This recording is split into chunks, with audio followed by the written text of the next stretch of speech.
Et voilà, mes chers frères et sœurs, je vous salue tous, que la paix et la grâce vous soient totalement multipliées. J'espère que vous allez bien. Je pense que nous avons tous écouté ce que le Messie vient ici d'exposer en disant que le jour de la résurrection, Jésus ne pourra rien faire. Les gens courront vers Jésus, mais Jésus dira, je ne peux rien faire, et Jésus va orienter les gens vers le prophète Mohammed. Je ne sais pas où est-ce qu'il a trouvé cela.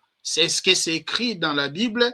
Est-ce que c'est dans la bouche de Jésus ou bien ce sont des philosophies?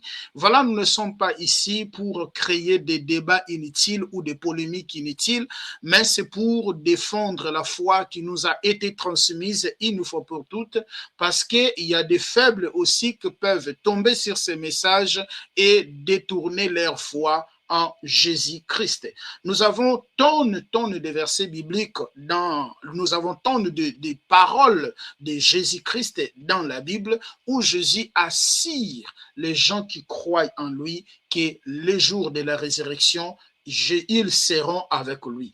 Mais je nous partage la Bible, comme ça nous allons pas nous ici philosopher, mais nous allons voir ce qui nous dit réellement les Écritures. Je peux même prendre cette version. On va prendre directement Jean chapitre 6. Regardons Jean chapitre 6, qu'est-ce que le Seigneur Jésus nous a dit. Déjà, on va d'abord parler sur la résurrection, de la promesse de résurrection à ceux qui croient en Jésus-Christ. Je suis dans Jean chapitre 6, nous allons prendre le verset 40. Jean chapitre 6, le verset 40, j'aime ça. Jean chapitre 6, on va prendre le verset 40, je le sélectionne. Regardez ce que Jésus va dire. La volonté de mon Père, c'est que quiconque voit le Fils et reçoit en lui ait la vie éternelle, et je le ressusciterai au dernier jour. Jésus va dire, tous ceux qui le voient, qui croient en lui, et Jésus va les ressusciter au dernier jour. On est d'accord. Prenons le verset 44. Nul ne peut venir à moi si le Père qui m'a envoyé ne l'attire, et je les ressusciterai au dernier jour. Jésus affirme bel et bien qu'il va ressusciter les gens qui vont en lui. Jésus ne va pas dire non, moi je ne peux rien faire, il faut aller voir les prophètes A ou il faut aller voir les prophètes B. Le verset 54, je le sélectionne encore, je suis toujours dans Jean chapitre 6. Celui qui mange ma chair et qui boit mon sang a la vie éternelle et je les ressusciterai au dernier jour. Ça, c'est toujours Jésus qui le promet. Je vais encore prendre Jean dans cette ici-là. Je prends encore Jean chapitre 11. Jean chapitre 11. Dans Jean chapitre 11, je vais prendre les versets 25 jusqu'au verset 26. Je sélectionne, regardez ce qui est écrit. Jésus lui dit, c'est moi qui suis la résurrection et la vie. Celui qui croit en moi vivra, même s'il meurt. Le verset 26, et toute personne qui vit et qui croit en moi ne mourront jamais. Crois-tu cela? Je peux ajouter encore Jean chapitre 14. Dans Jean chapitre 14, le verset D jusqu'au verset 4e même. Il y a beaucoup de demeures dans la maison de mon Père. Si cela n'était n'était pas le cas, je vous l'aurais dit. Je vais vous préparer une place. Et puisque je vais vous préparer une place, je reviendrai et je vous prendrai avec moi, afin que là où je suis, vous y soyez aussi, vous savez où je vais et vous en savez le chemin. Le Jésus promet bel et bien aux gens qui le suivent qu'ils seront avec lui. Jésus ne dit pas que non, les gens qui me suivent les jours-là, je leur dirai, je ne peux rien faire, il faut aller voir le prophète A ou le prophète B. Non, ça c'est dire Bon, je ne sais pas si c'est dans votre livre, mais dans notre livre des fois, Jésus, dans les paroles de Jésus, Jésus n'a jamais dit ça. Jésus, il est responsable même de la résurrection, celui qui va ressusciter le vivant, celui qui va ressusciter le mort, et c'est lui-même qui va juger. On arrivera là-bas et il intercède aussi. On arrivera là-bas et on verra aussi si le prophète Mohammed aussi intercède. On verra aussi des versets coraniques.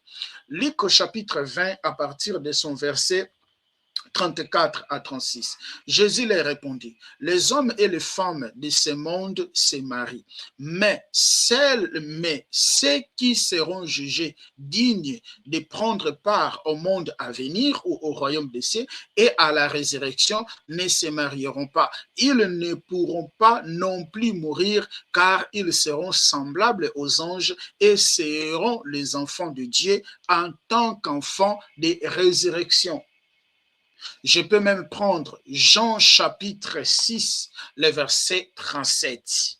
Jean chapitre 6, le verset 37. Regardez Jean chapitre 6, le verset 37. Jésus a dit ceci.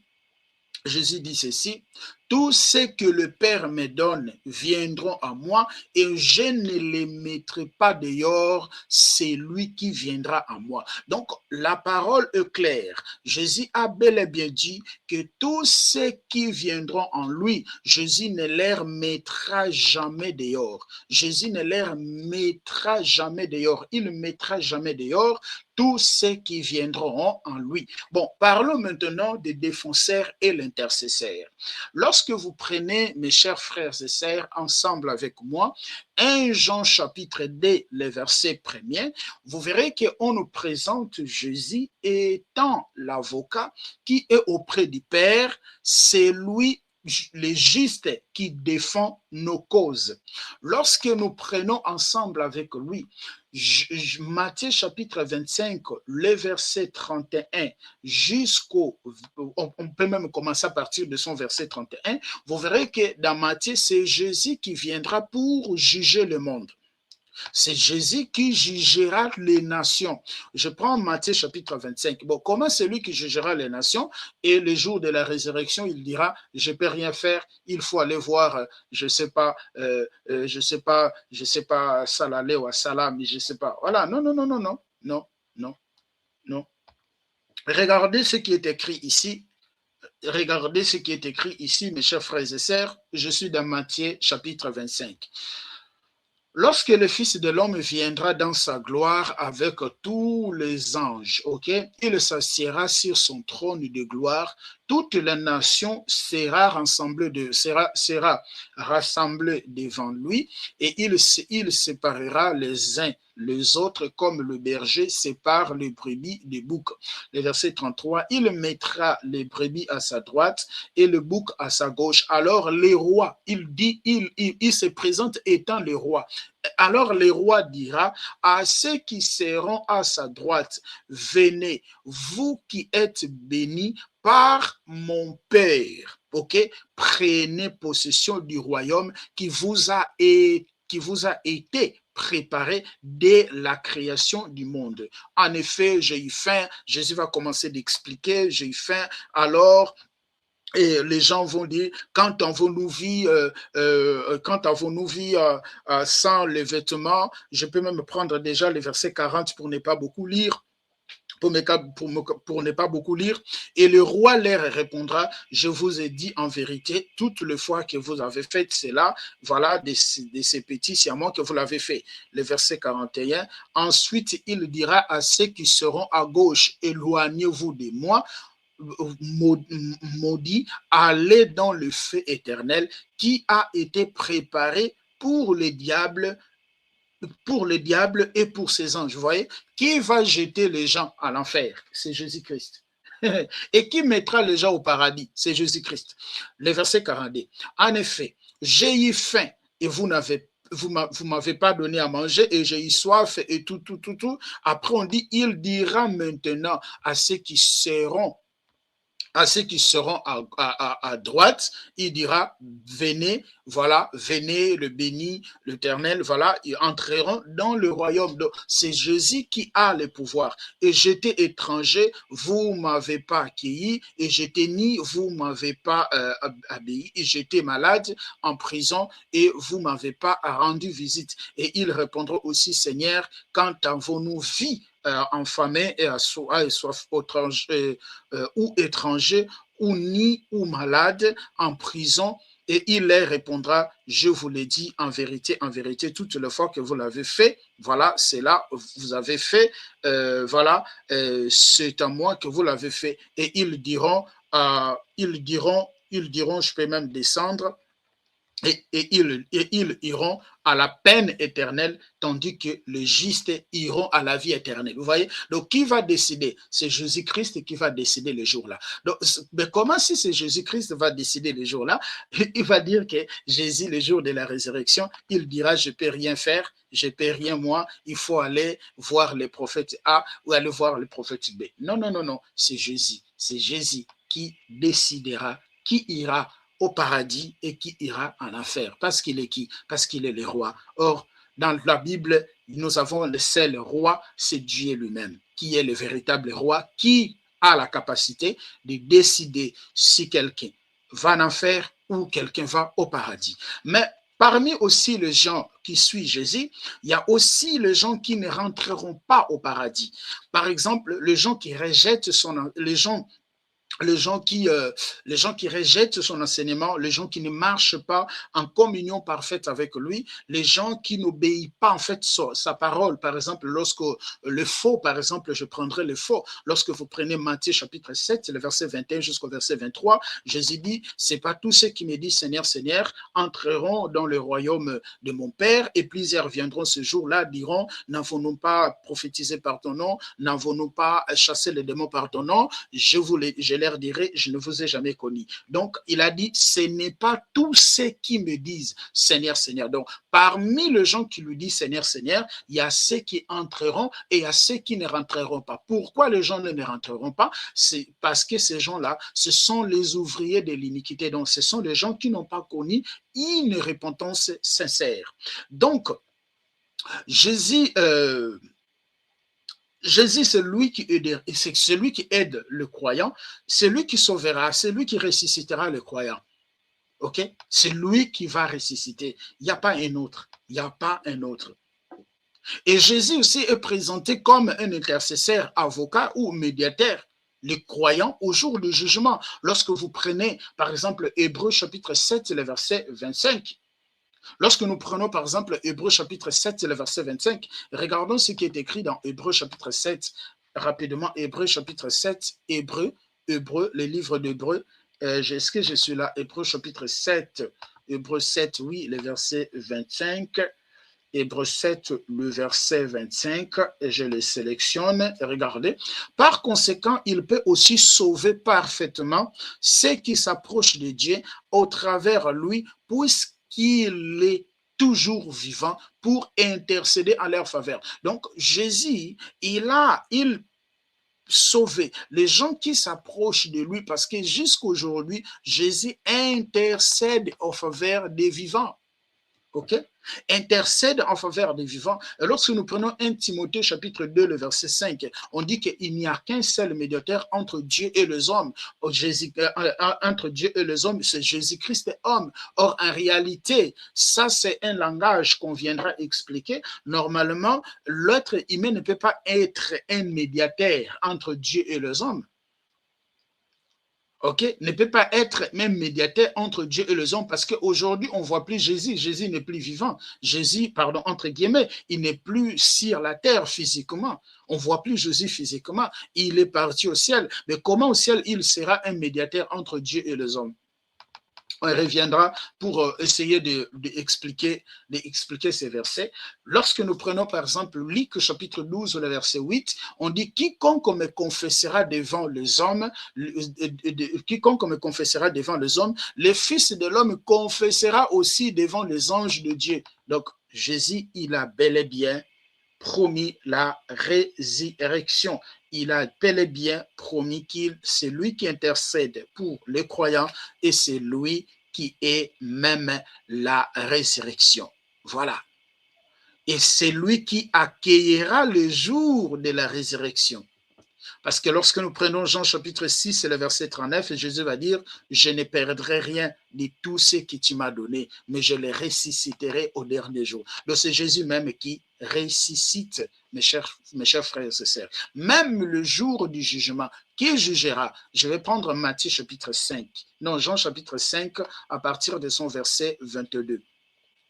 Jean chapitre 5, comme ici on est déjà dans le livre des Jean, rapidement, on va seulement faire comme ça.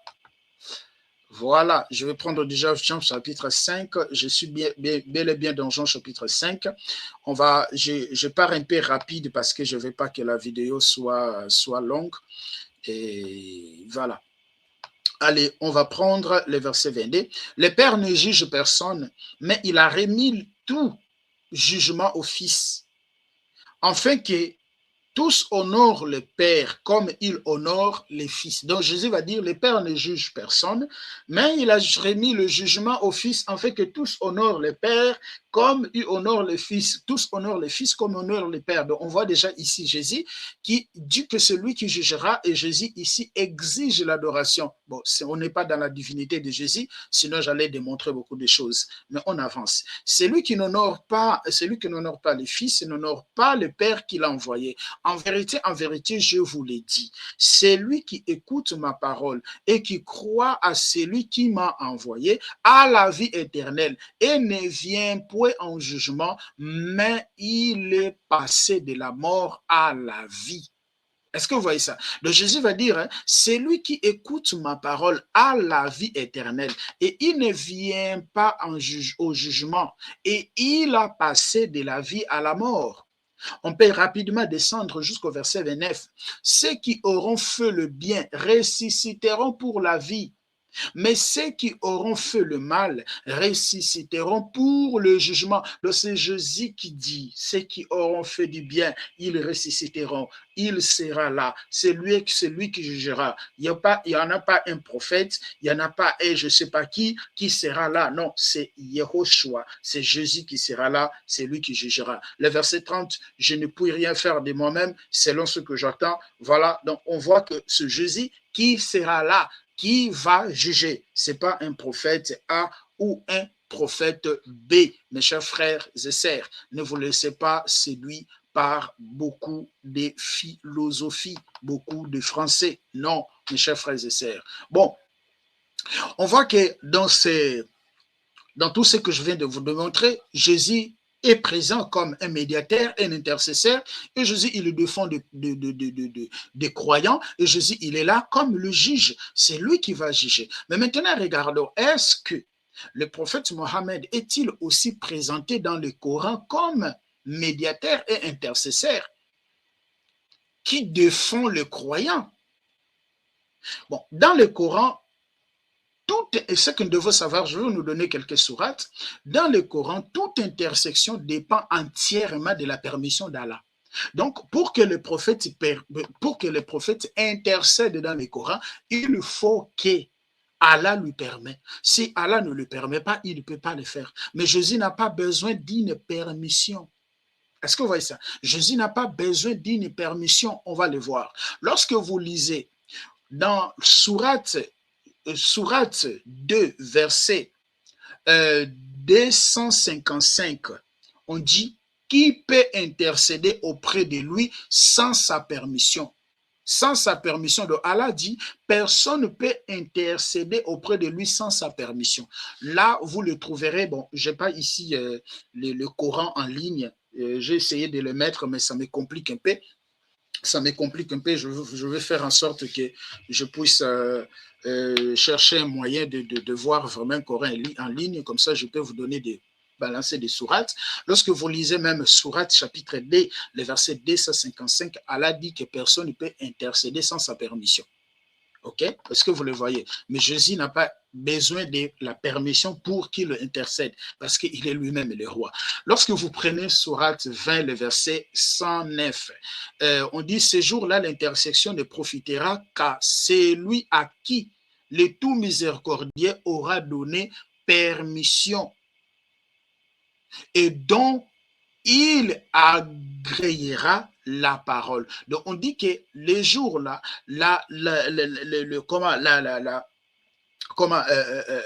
l'intercession sera permis seulement à celui que, entre guillemets, le tout miséricordieux accordera la parole.